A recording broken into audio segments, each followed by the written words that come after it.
नमस्ते मित्र। दिल्ली में चल रहे सोनम वांगचुक के हंगर स्ट्राइक को अगर समझना हो तो इस देश में इससे पहले हो चुके 2 और हंगर स्ट्राइक को समझना ज़रूरी है, जिसमें कि भूख हड़ताल पर बैठे व्यक्ति की मृत्यु हो जाती है। पहला तो केस है 1952 का, जिसमें अलग तेलुगु राज्य के मांग को लेके श्री रामुलु जो भूख हड़ताल पे बैठे थे, उनकी 58वें डेज़ पे मृत्यु हो जाती है, 58वें दिन उनकी मृत्यु हो जाती है। इसके बाद जो उनके समर्थन में भारी जन सैलाब उमड़ता है, सारे ऐसा लगा कि सारे तेलुगु लोग अपने घरों से निकल के सड़क पे आ गए। तो इस विशाल जन सैलाब को देख के नेहरू जी को झुकना पड़ता है, सरकार झुकती है और उनके डिमांड्स को पूरा किया जाता है। अलग तेलुगु राज्य बनता है और सिर्फ तेलुगु राज्य ही नहीं, वहाँ से शुरू हो जाती है भाषा के आधार पे अलग राज्य बनाने की प्रक्रिया शुरू हो जाती है। पूरे देश का कहें कि नक्शा ही बदल जाता है। तो एक तो ये केस है कि जो व्यक्ति भूख हड़ताल पे बैठे थे उनका डिमांड पूरा होता है, लेकिन तब पूरा होता है जब उनकी मृत्यु हो जाती है और उसके समर्थन में भारी जन सैलाब उमड़ता है। दूसरा केस है 2018 का, जब प्रोफेसर जीटी अग्रवाल, जिनका दूसरा नाम है स्वामी ज्ञान स्वरूप सानंद, यानी प्रोफेसर जीटी अग्रवाल से वे संन्यास लेके स्वामी ज्ञान स्वरूप सानंद बन गए थे। तो इन्होंने गंगा बचाओ अभियान को लेके ये भूख हड़ताल पे आमरण अनशन पे बैठे थे और 111 दिन भूखे रहने के बाद इनकी मृत्यु हो जाती है। ये बलिदान दे देते हैं, लेकिन इनका डिमांड पूरा नहीं हो पाता है। गवर्नमेंट इनके डिमांड को पूरा नहीं कर पाती है। क्यों नहीं पूरा कर पाती है? क्योंकि इनके समर्थन में जन सैलाब नहीं उमड़ता है।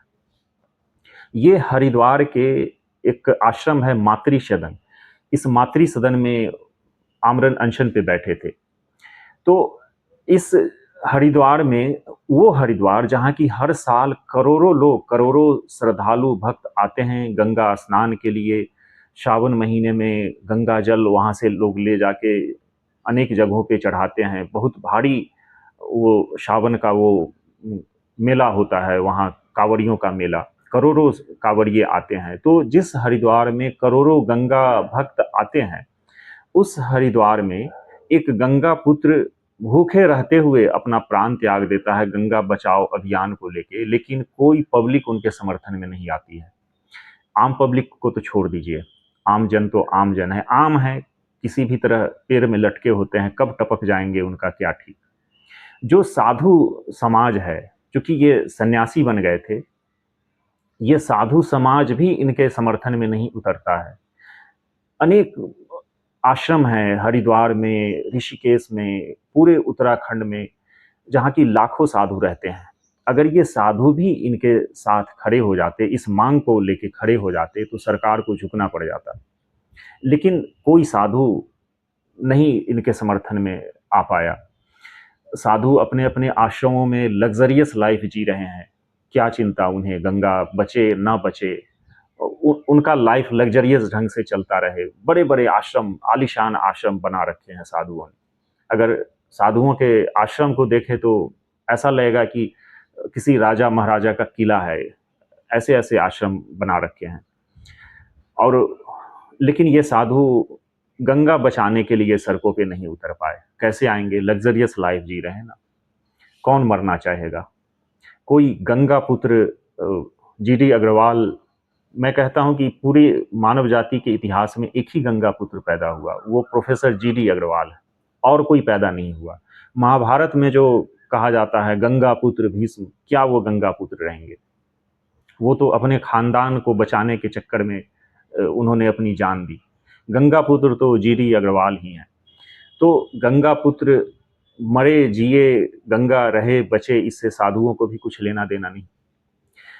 अब ये प्रोफेसर जीडी अग्रवाल कौन है? ये आईआईटी कानपुर के प्रोफेसर थे, इन्वायरमेंटलिस्ट थे, पर्यावरण में इनकी रुचि थी, साइंटिस्ट थे। इन्होंने काफ़ी रिसर्च किया गंगा को लेके, गंगा का जल इसको लेके, उसकी क्वालिटी को लेके कई सारा इनका रिसर्च है।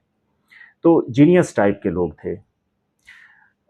बाद में फिर ये सन्यासी बन गए। इन्होंने सांसारिक जो जीवन है उसे छोड़ के ये सन्यासी बन गए, दीक्षा लिया। तो साधु बन गए, स्वामी ज्ञान स्वरूप बन गए। इन्हें मोदी जी से बड़ी उम्मीद थी। अच्छा, ये पहले भी आमरण अनशन पे बैठते रहे हैं, जैसे जब प्राइम मिनिस्टर मनमोहन सिंह थे तब भी ये 2-2 बार आमरण अनशन पे बैठे थे। तो मनमोहन सिंह को झुकना पड़ा था। वो यूपीए की सरकार झुकी थी, इनके कुछ डिमांड को मानी थी। और जब ये मनमोहन सिंह के टाइम में अनशन पे बैठे थे तो मोदी जी गुजरात के चीफ मिनिस्टर थे तब, तो उन्होंने इनके समर्थन में स्टेटमेंट दिया था, इनको सपोर्ट किया था। तो इन्हें मोदी जी से बड़ी आशा उम्मीद थी कि मोदी जी तो गंगा को बचाने के लिए वो अभियान छेड़ेंगे, वो जो उनसे वो कर सकते हैं, गवर्नमेंट जो कर सकती है वो स्टेप लेगी। क्योंकि मोदी जी बनारस आए, बनारस से उन्होंने पार्लियामेंट के लिए नॉमिनेशन किया, वहाँ से वो चुनाव लड़े। तो उन्होंने जो स्टेटमेंट दिया था उसमें वो बोले थे कि मुझे माँ गंगा ने बुलाया है और मैं गंगा का बेटा हूँ। इस तरह से उन्होंने अपने आप को वहाँ प्रोजेक्ट किया था। तो प्रोफेसर जीटी अग्रवाल को काफ़ी उम्मीद था, लेकिन 4 साढ़े 4 साल बीतने के बाद जब मोदी जी ने कुछ नहीं किया गंगा के लिए, अच्छा आप कह सकते हैं कि इन्होंने नमामि गंगे प्रोजेक्ट तो चालू किया, कुछ नहीं है नमामि गंगे प्रोजेक्ट। ये नमामि गंगे का मतलब मैं बताऊँ आपको, नमामि गंगे का मतलब होता है ना रहेगी गंगे प्रोजेक्ट। इन्होंने गंगा मैया को एक झुनझुना पकड़ा दिया कि लो गंगा मैया झुनझुना बजाओ, बजाते-बजाते चले जाना इस दुनिया से। तो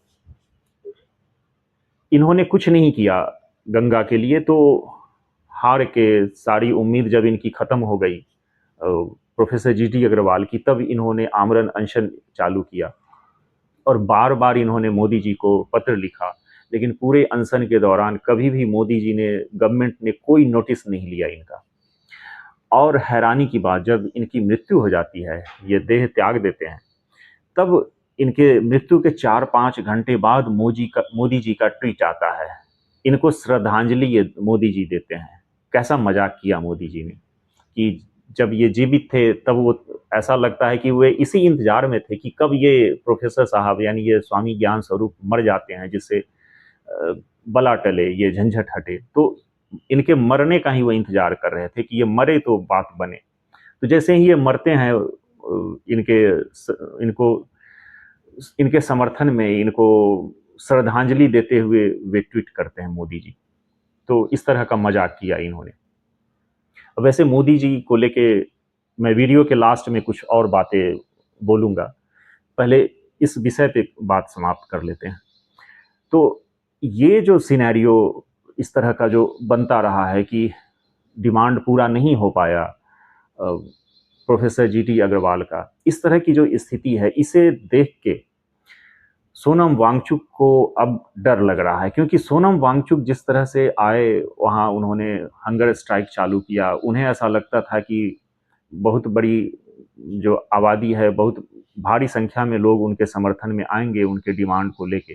लेकिन अब तक तो लग रहा है कि उनके डिमांड को लेके कोई समर्थन नहीं है, पब्लिक में ऐसी कोई उत्सुकता नहीं है। बस कुछ 100 लोग जंतर मंतर पर आ रहे हैं उनके समर्थन में। कुछ 100 लोग से क्या होगा, जब तक हजारों लाखों लोग नहीं जागेंगे, गवर्नमेंट कुछ नहीं करती है।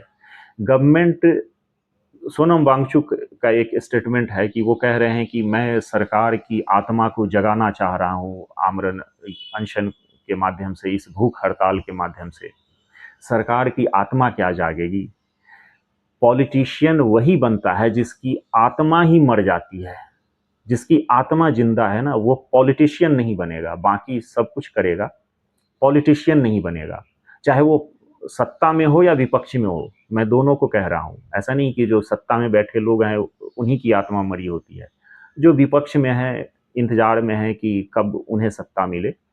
तो पॉलिटिशियन वही बनते हैं जिनकी आत्मा मर जाती है। आत्महीन लोग की आत्मा जागेगी कैसे? तो इन्हें, सोनम वांगचुक को लगता है ये मालूम ही नहीं है। इनको कई कन्फ्यूजन रहा है। इसी कन्फ्यूजन में तो ये इस हंगर स्ट्राइक पे बैठे, इन्हें लगता था कि भारी भीड़ जुटेगी। पहले ही दिन मुझे लगा कि ये आदमी कैसे इस मामले में फंस रहा है, ये तो बुरी तरह फंस जाएगा। वही हुआ, बुरी तरह ये फंस गए हैं। तो अब इन्हें लग रहा है कि कहीं इनकी हालत प्रोफेसर जीडी अग्रवाल वाली तो ना हो जाएगी, क्योंकि गवर्नमेंट ने अभी तक इनको कोई गवर्नमेंट की तरफ से रिस्पॉन्स ही नहीं मिला है। जैसे प्रोफेसर जीडी अग्रवाल को कोई रिस्पॉन्स नहीं मिला, इनको भी कोई रिस्पॉन्स नहीं मिल रहा है। तो अब ये इस मुझे ऐसा लगता है कि अब जिस तरह के स्टेटमेंट्स आ रहे हैं, ये इस हंगर स्ट्राइक को ख़त्म करना चाहते हैं, जितना जल्द से जल्द हो सके ये इससे बाहर आना चाहते हैं। इनके डिमांड्स चाहे जो हो, सही हो, गलत हो, उससे फ़र्क नहीं पड़ता है।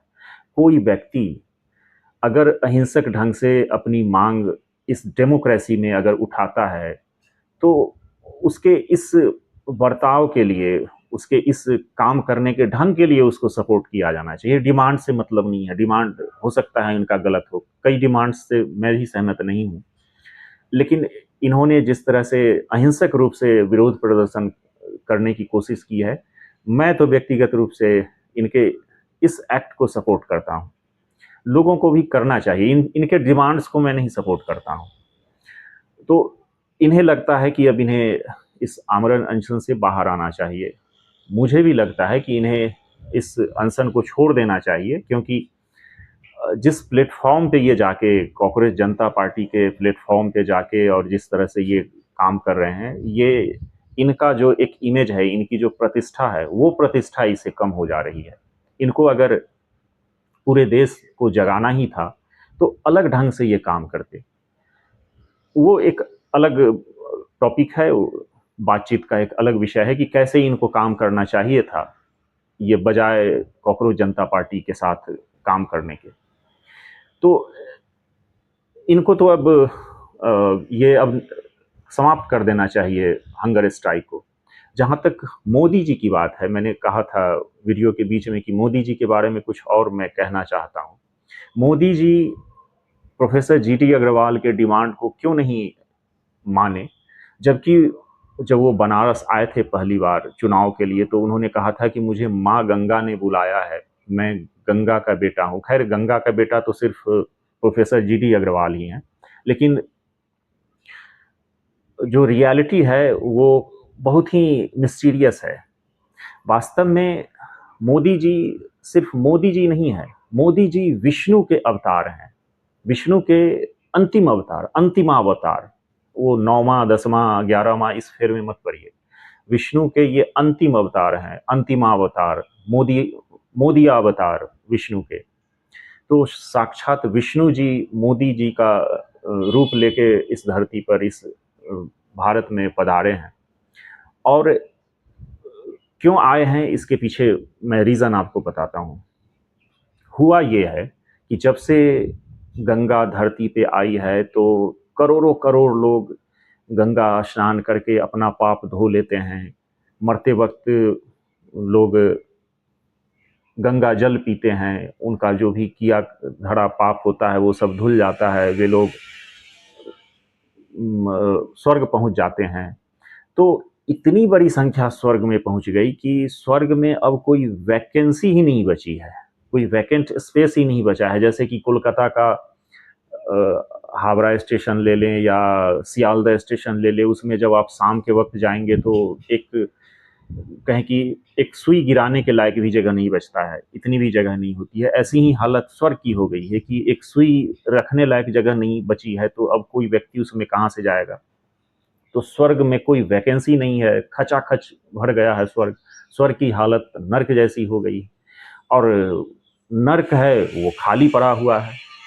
तो ये जो मोदी अवतार हैं, अंतिम अवतार विष्णु जी के, तो ये इसलिए आए हैं कि गंगा जी को अब ये धरती से उठा के ये वापस स्वर्ग में इनका काम है पहुंचा देना, कि अब जाओ गंगा, अब तुम वापस से स्वर्ग में जाके रहना, अब तुम्हारा यहाँ कोई काम नहीं है। अब जो लोग यहाँ मरेंगे वो सीधे अब नर्क जाएंगे, क्योंकि अब नर्क में ही जगह बचा हुआ है। तो ये जितना जल्द से जल्द ये माँ गंगा को वापस भेज देंगे स्वर्ग, इसकी पूरी तैयारी है, क्योंकि ये विष्णु के अवतार हैं।